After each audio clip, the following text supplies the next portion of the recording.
A paz do Senhor. Aqui é o professor Marco Faleiro, da Logos Ensino Superior de Teologia. Você está no curso de bacharel em Teologia, na disciplina Hermenêutica Básica. Este é o sexto AVA da aula dupla 7, aula 13 e 14, que é a terceira parte também da aula 14. Ou seja, estamos a terminar a aula dupla 7.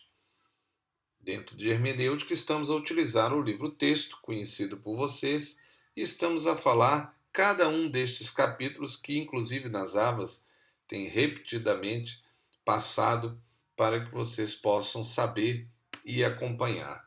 Sempre gosto de lembrar, a partir do momento que nós passamos já por essas três propostas de hermenêutica, a hermenêutica bíblica, material e contextual, para que você se lembre. E se de alguma maneira você não consegue perceber o que são essas três, você deve reestudar. Nós estamos então a terminar essa aula dupla 7, que fala da poética hebraica, é o capítulo 8, da página 261 até a 308. E nós falamos nessa AVA sobre o paralelismo e mostramos os 6 paralelismos, explicando cada um deles. Nesta AVA, nós vamos entrar dentro de diversos procedimentos poéticos e também terminar o assunto desse capítulo. E se você puder, então, estar a ler, nós falaremos da página 276 a 280. São muitos assuntos, claro, você precisará de ler, porque só esta AVA não te dará a compreensão de tudo. Nós estamos só introduzindo você no assunto. Então vamos ver procedimentos poéticos, as ferramentas poéticas na repetição de palavras ou refrões. Então existe uma proposta natural que é a repetição.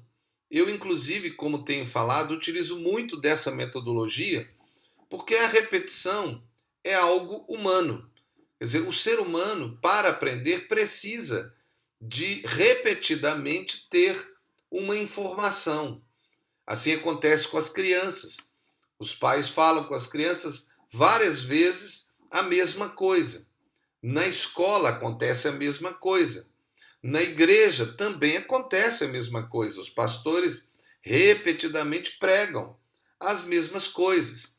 Nós mesmos, ao estudar a Bíblia, muitas vezes nós lemos a Bíblia várias vezes. Às vezes até um verso, várias vezes. A repetição é, então, uma forma natural e humana de se aprender. Eu preciso de ouvir aquilo até decorar. E não só decorar, mas ser chamado a atenção de novo para, às vezes, algum aspecto que eu não percebi. E dentro dessas ferramentas poéticas, nós temos algumas que nós vamos então falar, que é a anáfora, a epífora, os artifícios sonoros, as onomatopeias e as paronomásias. Entramos aqui, é claro, no ambiente mais gramático, na página 276 a 280. Nós vamos falar rapidamente dessas ferramentas linguísticas, mas leia com calma o livro, como eu disse. Vamos ver então cada uma delas apenas conceituando, sem fazer uma abordagem aprofundada delas. Se você quiser, você terá que ler, e eu até recomendo, se você quiser realmente se aprofundar, a pesquisar, a entrar no Google e ver cada uma dessas, analisando um pouco mais o assunto. Anáfora: repetição de uma palavra ou de um conjunto no mício de um ou mais versos ou membros. Epífora: repetição do fim ou da segunda parte do verso. Artifício sonoro: são alguns expedientes baseados no som das palavras, das letras ou das sílabas acentuadas. É claro que o artifício sonoro, no caso da Bíblia, ele tem uma relação direta apenas com o original, o hebraico e o grego. É utilizado? Sim, é utilizado, inclusive no procedimento poético, mas não será perceptível para aquele que não tem conhecimento da língua original. apesar de que alguns tradutores tentaram fazer algum tipo de artifício sonoro para corroborar no entendimento da revelação das Escrituras. Sigamos. Onomatopeia ocorre geralmente na linguagem hebraica pela tendência a sugerir, com as palavras, a imagem auditiva de um objeto e ação, muito utilizado também por qualquer tipo de escritor. Paronomásia é um grupo de palavras para exprimir melhor uma advertência ou máxima. Consiste em empregar palavras semelhantes no som, mas diferentes no sentido. A literação consiste no emprego sucessivo de fonemas consoantes idênticos numa frase, ou seja, a insistência sobre uma ou mais letras. Então é claro que a literação, num certo sentido, se perderá quando se faz a tradução, mas pode-se perceber através do estudo das línguas originais. Como você pode ver, para um hermeneuta realmente ter uma compreensão mais profunda das Escrituras, o ideal é que ele tenha a compreensão das línguas originais, tanto o hebraico como o grego. Mas, professor, e as pessoas que não têm acesso ao estudo do grego e do hebraico? Eles têm o Espírito Santo. E o Espírito Santo não é limitado por falta de conhecimento. Ele pode imprimir nas pessoas a revelação. No entanto, isto não é, veja bem, uma desculpa para que nós não estudemos. Porque alguém pode dizer, está vendo, o professor acabou de dizer então que eu não preciso nem de estudar nada. Não, não estou a falar isso.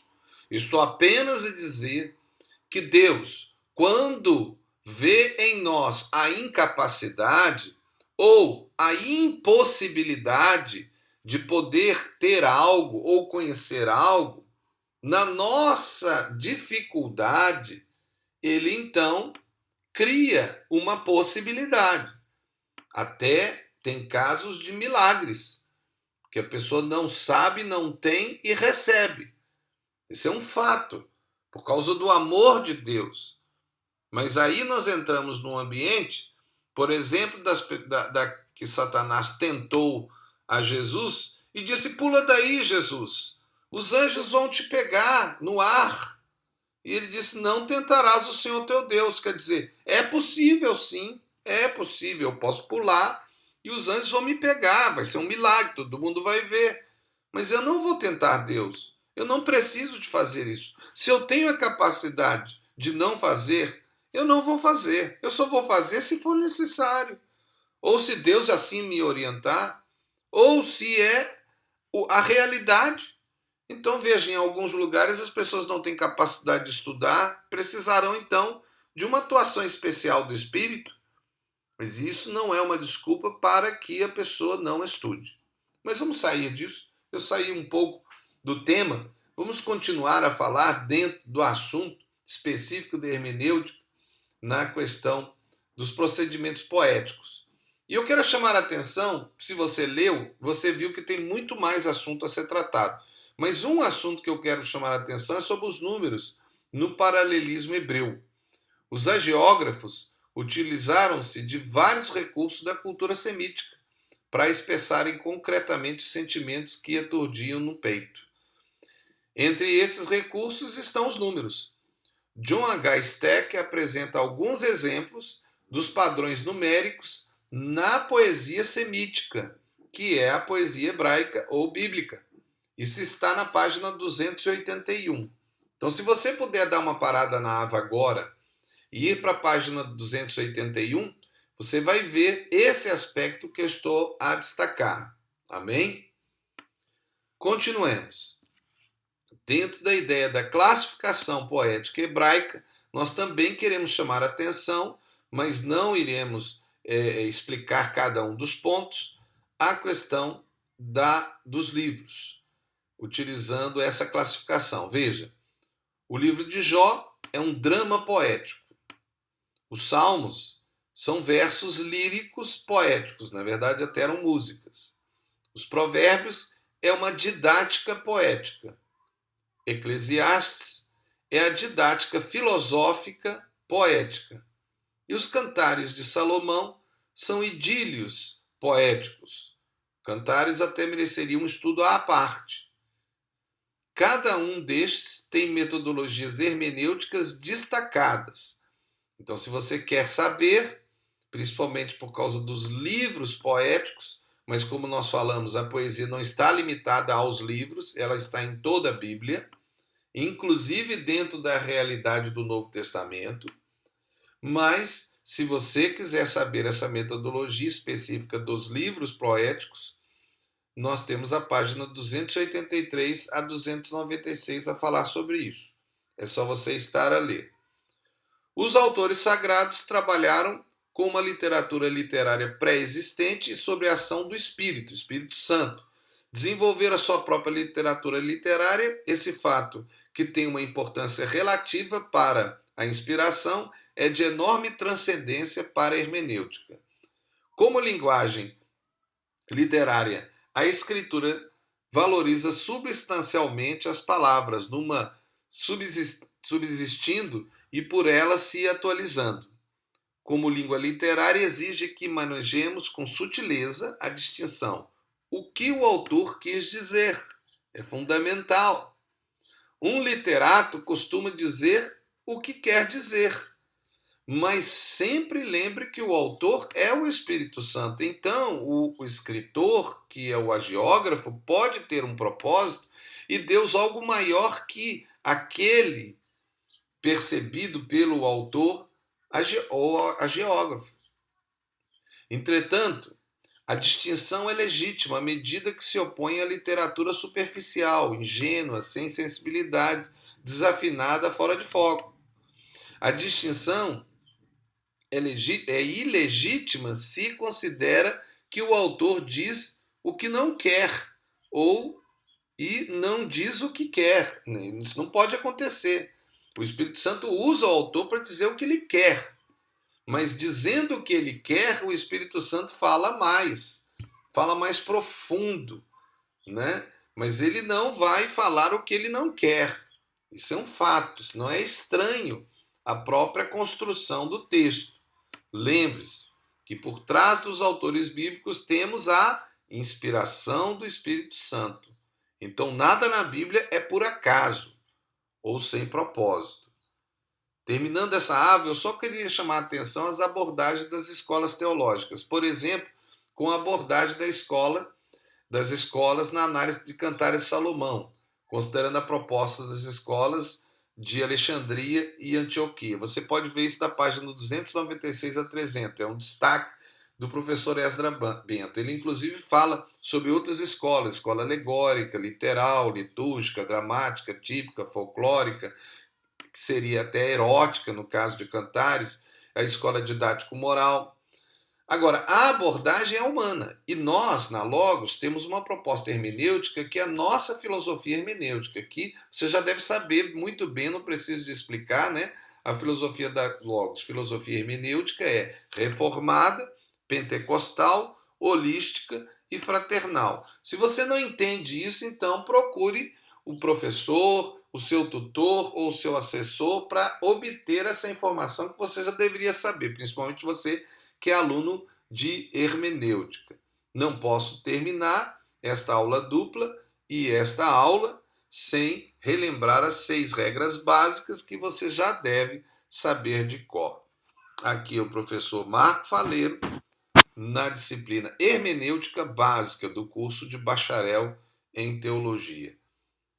Nós somos da Logos Ensino Superior de Teologia. Deus abençoe você, e eu sempre digo e gosto de relembrar uma afirmação minha. Seja feliz, mas faça alguém feliz. Deus te abençoe, aluno da Logos, e todos que estão a ouvir as nossas vás e nossas avas. Amém.